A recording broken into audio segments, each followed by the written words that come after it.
Good morning yan. Good morning mga master, good morning mga kabaktas. For today's video, ayan, kamusta kayo lahat? For today's vlog yan mga master, ayan, mag-quick review tayo dito sa gulong natin na si Pirelli Angel Scooter after 2 years and 5 months mga master. And papakita ko sa inyo kung ano na bang nangyari kay Pirelli Angel Scooter, kung matibay ba, ayan mga master, sa looban ng 2 taon at magkakalahati na mga master. Ayan, papakita ko sa inyo kung anong itsura na ng gulong mga master. Pero bago yan, hugasan muna natin mga master ng kaunti para naman medyo pugi-pugi yung motor natin. Ayan mga master, yung ating Aerox. Ayan, naka-oversize tayo mga master ng likod, 150, tapos sa unahan ay 120 na by 70 by 14. Ayan mga master, ayan, hugasan muna natin ang saglitan lang mga master para naman mas magandang tingnan yung gulong. Alright mga master, sinimulan na natin ang paghugas ng motor. Iyan, kita nyo naman anong bilis ko dyan kumilos. Paspasan na yan mga master, oh, para hindi kayo mainip. Ayan, oh, yan, megos lang tayo dyan mga master. At anong bilis nating matapos dyan.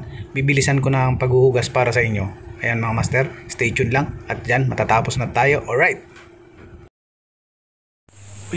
alright, yun mga master, tapos na tayong maghugas ng ating motor. Ayan, ayan, ito na yung motor natin mga master. Ayan, gandang ganda. Ayun, sana ayan na mga master, ito na, papakita ko na sa inyo yung gulong mga master. Ayan, tingnan nyo. Alright, ayan na mga master. Ayan mga master, after 2 years and 5 months, ito na yung gulong ng Pirelli Angel. Kung makikita nyo, yan, hindi lang pantay yung kain mga master. Siguro ay sa hangin ng gulong ko, hindi masyadong sobrang tigas. Tapos ito, makapal pa yung gilid. Nandyan pa nga yung mga balahibo nyo, yung mga parang balahibo nyo. Ayan mga master, ganyan pa siya kakapal. Pero yung gitna, ayan mga master, halos wala na yung gitna, wala na yung mga nanditong spike. Kaya ipagpapalit na rin mga master sa looban ng 2 taon at 5 buwan.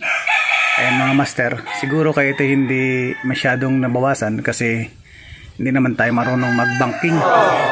Ayan mga master, kaya ang nakalbo lang yung gitna kasi puro tuwid lang tayo, wala tayong banking.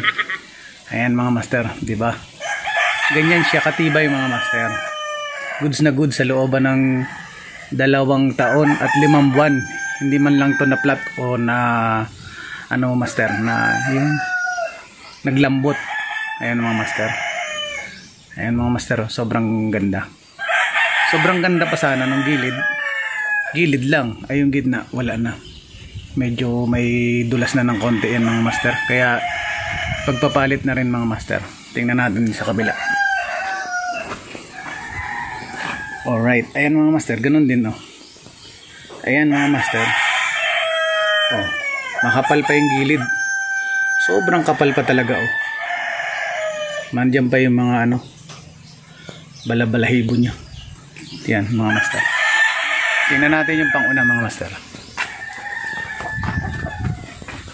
Ayan mga master, yung panguna natin, ganun din. Ayan kalbo na rin yung unahan, wala na rin halos spike. Ayan, wala na rin. Tapos yun lang, hindi siya masyadong pantay-pantay yung hindi ba pantay-pantay yung pagkakabawas ng gulong. Yun lang yung ko sa kanya. Parang alon-alon mga master. Alon-alon, pero matibay yung Pirelli. Yan, medyo yung pagkababawas lang ng gulong yan mga master. Lubog ito, makapal pa, tapos lubog na naman ito makapal pa. Ayan mga yan mga master, yan yung honest review nya, kitang kita nya naman. Pero nandyan pa rin yung siguro yan, hindi lang talaga to na mabawasan kasi hindi ako nagabanking, hindi ako marunong mga master. Pero ang dami na nitong sinabaan ng daan. Yan, ilang round tablas na to mga master. Tapos Lindoro, tapos gamit ko to araw-araw halos pag nagpi-fishing. Ayan mga master, Ganyan siya katibay na gulong mga master. Ayan mga master. Dati ito mga master, ang price ng Pirelli Angel ay, bali ang bili ko lang dati dito sa kanya ay, ang nagastos ko lang ay parang nasa 8,000 lang. Pero ngayon, yung ganitong set, yung dalawa na ganito, mas tumaas mga master. Kaya wala na tayong budget.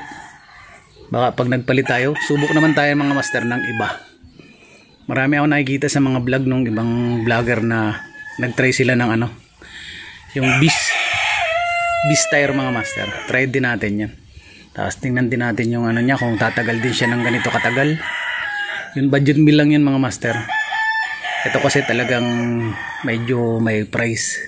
Pero yung tibay naman, at least sa looban ng 2 taon at 5 buwan, hindi tayo na-flat. Kahit natusok na to ng isang beses ng ano, pako. Tinanggal ko lang kasi may sealant naman. Yun. Goods na ulit. Ayan mga master. Lain ng sinabana niyan mga master. Ayan yung honest review ko dyan sa ano, Pirelli Angel scooter na yan. Ayan mga master. Sobrang ganda. Kaso sobrang kalbo. Pero makapal pa ang gilid. Ayan mga master. Kita nyo naman. Kaya mga master, kung ayaw nyong mangyari sa inyo yung nangyari sa akin na tumagal yung gulong, eh huwag kayo bibili ng Pirelli Angel. Ayan. Kung gusto nyong madaling magpalit, ay wag yung Pirelli. Kasi yung Pirelli matibay. Matagal kayo bago magpalit. Mag-asawa kayo. Ayan mga master. Pero goods na goods mga master. Kung ayaw nyo lang ng tumagal yung gulong nyo. Kung ayaw nyo tumagal ng ganong katagal, ay huwag kayo mag-Pirelli. Pero yan, recommended mga master yung Pirelli Angel sa mga mahilig mag-rides. Tapos yung pang araw-araw na gamit. Ayan mga master. Ayos man din oh. Ang tibay.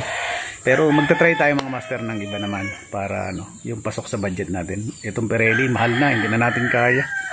Ayan mga master. Kaya yan, maraming salamat sa inyong panonood. Sana ay nakuha kayo na idea na kung magpe-Pirelli kayo ay wag na, dahil anong tibay. Masawa kayo. Ayan mga master, hanggang dito na lang yung vlog natin. Maraming salamat sa inyong panonood. Yan, don't forget to subscribe mga master. Panoorin nyo na lang ulit yung papalit natin sa kanila. Baka mag-bister na lang o tayo dahil mura-mura. Yun lang kaya ng pasok sa budget natin. Yan mga master, hanggang dito na lang. Peace out, bye bye.